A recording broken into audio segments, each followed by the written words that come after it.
चंदा चोर कहाँ मिलेंगे? बीजेपी के दफ्तर में। बलात्कारी कहाँ मिलेंगे? बीजेपी के दफ्तर में। बच्चों का क्यों भविष्य खराब करने पे तुले हो?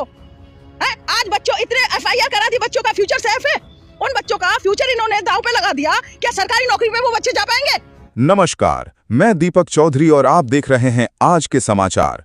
आज दिन भर की सबसे बड़ी और अहम खबरों के साथ देश दुनिया की हर महत्वपूर्ण अपडेट आपको दिखाएंगे, सबसे पहले और सबसे सटीक। इसलिए आप मेरे साथ वीडियो के अंत तक बने रहिए। चलिए बिना समय गवाए बढ़ते हैं आज की पहली खबर की ओर। चलिए आज की पहली बड़ी खबर आ रही है बिहार से, जहां पर पूर्णिया के सांसद पप्पू यादव जी सर पर पट्टी बांधकर और हाथ में लाठी लेकर पहुंचे संसद भवन। बिहार सरकार पर आरोप लगाते हुए कह रहे हैं, जो लोग छात्रों को नहीं देख रहे हैं उन पर गोली चलवा रहे हैं। क्या यही सरकार की नीति है? सुनिएगा और क्या कुछ कहा पप्पू यादव जी ने। अगर आप ये वीडियो बिहार से देख रहे हैं तो कॉमेंट करके जरूर बताएं, क्या बिहार की सरकार सही है या गलत? अत्याचार कर रहा है, जुल्म कर रहा है, 47 से मार रहा है। जो कश्मीर में कभी गोली चलती थी उसको यहाँ चलवा रहा है। आप देख नहीं रहे? लेकिन पप्पू जी ये डंडा लेकर आना भैया, हमको तो समझ में नहीं आता है भैया। यहाँ पर कल आप धर्मेंद्र प्रधान का नहीं देखे? भ्रष्टाचारी को किस तरह देखा? जो पाग दुनिया का सबसे सम्मानित पाग है, मिथिला का पाग, आप चोर को मिथिला का पाग पहनाइएगा जो सर्वश्रेष्ठ पाग है, और मार रहे हैं लाठी से। ये दिखाएंगे ना, लाठी से हम लोग को मार रहा है, 47 से मार रहा है। अब कैसे होगा? बिहार में जुल्म बेहिंता कर दिया, राजस्थान में मार रहा है, कल भी गुजरात में पेपर चोरी हुई है, कल और हम लोग चुप हैं।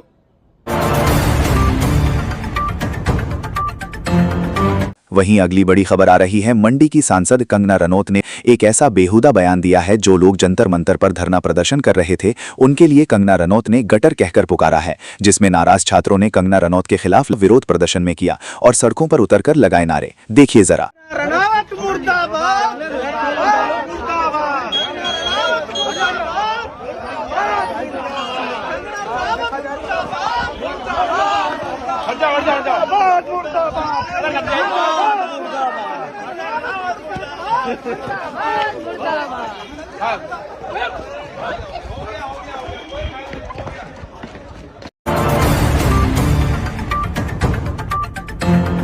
दिल्ली पार्लियामेंट में समाजवादी पार्टी के मुखिया और उत्तर प्रदेश के पूर्व मुख्यमंत्री अखिलेश यादव जी जब संसद में अपनी बात रख रहे थे, तब उन्होंने कहा है, अकेले शिक्षा मंत्री धर्मेंद्र प्रधान का इस्तीफा देकर देश के प्रधानमंत्री नरेंद्र मोदी जी ने समय रहते हुए अपना इस्तीफा बचा लिया है। सुनिए जरा अखिलेश यादव जी ने किस अंदाज में लोकसभा स्पीकर के सामने अपनी बात को रखा है। क्या आप इनकी बात से सहमत हैं? अगर आप इनकी बात से सहमत हैं तो आप कॉमेंट में अखिलेश यादव जी जरूर लिखें। जब मंत्री जी लौटे हैं, मंत्री नहीं रहे, उसके बाद सदन के बाहर उनका स्वागत किया गया।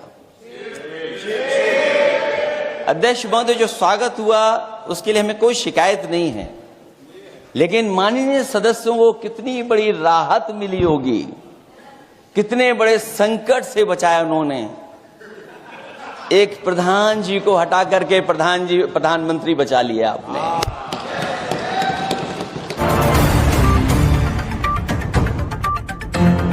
वहीं बिहार के बांकीपुर उपचुनाव को लेकर एक ऐसी बड़ी खबर सामने आ रही है, जिसमें एक्टर पवन सिंह और तेजस्वी यादव आए सड़क पर चुनावी रैली के दौरान आमने सामने। जब तेजस्वी यादव के सपोर्ट ने देखा तो उन्होंने लगाए चंदा चोर गद्दी छोड़ के नारे। देखिए जरा।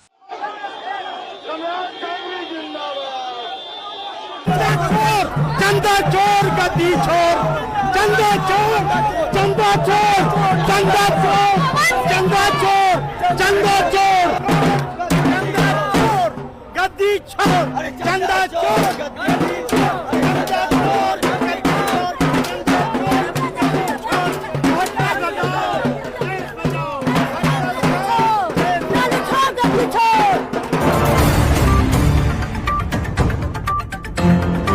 दिल्ली जंतर मंतर हुए अभी धरना प्रदर्शन में जो पुलिस ने छात्रों के साथ ऐसा व्यवहार किया है, उस पर दिल्ली पुलिस के बड़े अधिकारी सुमित झा ने बड़ा खुलासा करते हुए कहा है, इंडिया गवर्नमेंट ने कहा था उन्हें अपराधी घोषित करना है, लेकिन उन्होंने कहा है मैं ऐसा नहीं करूंगा, मैं अपना इस्तीफा देना मंजूर करूंगा, लेकिन मैं छात्रों के साथ में ऐसा गलत व्यवहार नहीं करूंगा। चलिए उन्हीं से सुनते हैं और क्या कुछ कह रहे हैं।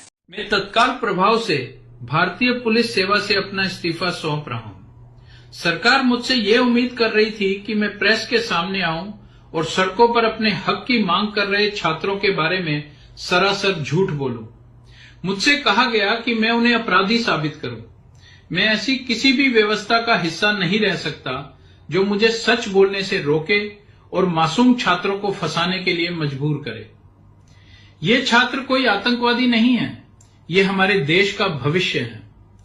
मैंने पुलिस की नौकरी सच का साथ देने के लिए चुनी थी, झूठ बेचने के लिए नहीं।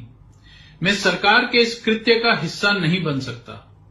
आज से मैं सरकार के साथ नहीं बल्कि इन छात्रों के साथ हूं।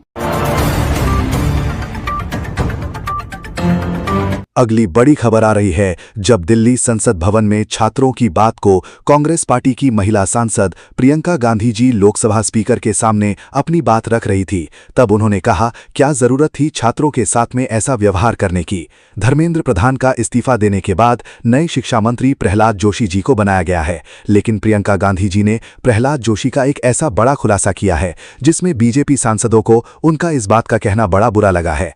बीजेपी सांसदों ने पलटवार करते हुए कहा है देश के पूर्व प्रधानमंत्री नेहरू जी पर एक ऐसा गंदा आरोप लगाया है। देखिए क्या कुछ संसद के अंदर गरम गर्मी का माहौल बन गया। सुनिएगा प्रियंका गांधी जी और बीजेपी के सांसदों को। क्या जरूरत थी उन छात्रों पर आंसू गैस चलवाने की, उन पर लाठियां बरसाने की, उन पर वाटर कैनन्स चलवाने की? क्या जरूरत थी उन नौजवान लड़कियों को जलील करते हुए उनके कपड़े फाड़ने की, उनको बेरहमी से गंदी तरह पिटवाने की? देश के युवाओं पर पैलेट गन्स और AK-47 चलवाने की क्या आवश्यकता थी? क्या वे आतंकवादी थे? क्या आतंकवादी हैं? टेररिस्ट हैं? हाँ, कांग्रेस बोल रही है। हाँ, कांग्रेस बोल रही है। जवाब दीजिए, जवाब दीजिए। कांग्रेस बोल रही है, जवाब मांग रही है, जवाब दीजिए।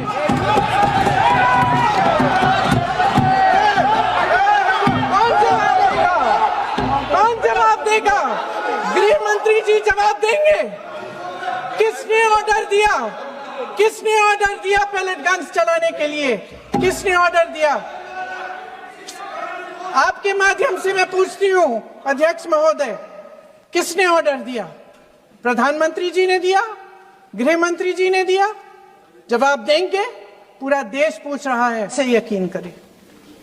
प्रधानमंत्री महोदय जी ने नया शिक्षा मंत्री चुना, एक ऐसे व्यक्ति को इस पद पर आसीन किया जिसने एक गर्भवती महिला के बलात्कारियों की रिहाई पर अपनी सहमति व्यक्त की, खुशी जताई। देश की करोड़ों लड़कियों को प्रधानमंत्री जी ने क्या संदेश दिया? सच्चाई बोल सर, अखबारों में है। अखबार में नहीं, मेरा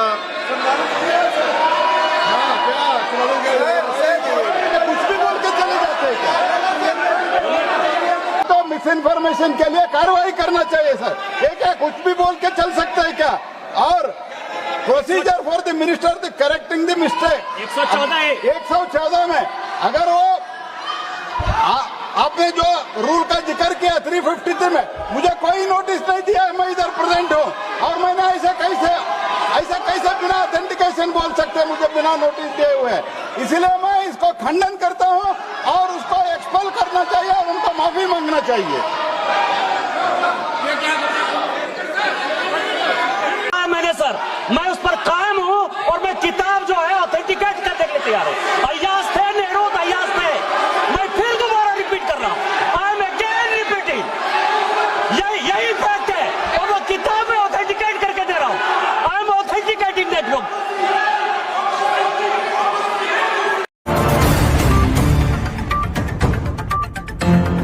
सुप्रीम कोर्ट के जाने माने वकील बलराज मलिक जी ने देश के गृह मंत्री अमित शाह जी के बारे में जो कहा है, अगर आप सुनेंगे तो आप सुनकर हैरान रह जाएंगे। उन्होंने यहां तक कह दिया है गृह मंत्री अमित शाह पर FIR होनी चाहिए और उनका नार्को टेस्ट भी होना चाहिए। सुनिएगा और क्या कुछ कह रहे हैं। अगर आप उनकी बात से सहमत हैं, बलराज मलिकी ने सही कहा है, तो आप अभी वीडियो को लाइक कर दें। जो सत्ता में मंत्री संतरी बने बैठे हैं, ये 2 नंबर से उनके काम करवाते हैं। पैलेट गन का इस्तेमाल जरूर गृह मंत्री के आदेश पे ही हुआ है, कमिश्नर पुलिस के आदेश पे हुआ, वरना हो नहीं सकता था, कर नहीं सकता कोई भी। इसलिए गृह मंत्री के खिलाफ FIR दर्ज होनी चाहिए और उसको सुधार गृह में उसका रिमांड लेके उसका नार्को टेस्ट करके तब उसका इलाज करना की जरूरत है देश के अंदर। आम आदमी पार्टी के राज्यसभा सांसद संजय सिंह जी मीडिया के द्वारा अपनी बात रख रहे हैं। उनका कहना है इस अनपढ़ राजा ने देश का बेड़ा गर्क करके रख दिया है। देखिएगा जरा संजय सिंह जी प्रधानमंत्री नरेंद्र मोदी जी के बारे में क्या कह रहे हैं। इस अनपढ़ राजा से देश को बचाना पड़ेगा। देश का बंटाधार कर दिया इस आदमी ने। यही वो व्यक्ति है जिन्होंने कहा था थाली थाली बजाओ कोरोना ठीक हो जाएगा, दवा खाने की जरूरत नहीं है, दिया जलाओ कोरोना ठीक। पूरे देश को मूर्ख बना रखा है। बड़ी खबर आई है बिहार से, जहां पर बिहार की जनता आज बिहार के मुख्यमंत्री सम्राट चौधरी से बेहद नाराज दिखाई दे रही है। सुनिएगा बिहार के एक शख्स बिहार की जनता से क्या अपील कर रहे हैं। बिहार को बदलना है तो बिहार के सम्राट चौधरी को पहले बदलिए, क्योंकि बिहार जो है ना, जिस दिन से सम्राट चौधरी बना है खाली बलात्कार हो रहा है। अभी 2 दिन की पहले की घटना है, सम्राट चौधरी के महज आवास से 2 किलोमीटर के दूरी पर ही एक 20 से 21 साल के वर्ष की एक बच्ची को बलात्कार करके कचरा में फेंका हुआ था। क्या बिहार के मुख्यमंत्री सम्राट चौधरी जी को मुख्यमंत्री पद से हटाया जाना चाहिए या नहीं? कमेंट करो और जरूर बताओ। वहीं राम मंदिर चंदा चोरी को लेकर असदुद्दीन ओवैसी जी एक जनसभा को संबोधित करते हुए कहते हैं, आपकी सरकार है, आपके सब अधिकारी हैं, फिर आपके नाक के नीचे से राम मंदिर में चंदा चोरी कैसे हो गया? सुनिएगा आगे और असदुद्दीन ओवैसी क्या कह रहे हैं। हम बाबा से पूछना चाहते हैं, आपके नाक के नीचे आपका डीएम, आपका प्रिंसिपल सेक्रेटरी होम उस ट्रस्ट में था और करोड़ों अरबों रुपए की चोरी हो गई, कैसे हुआ बाबा?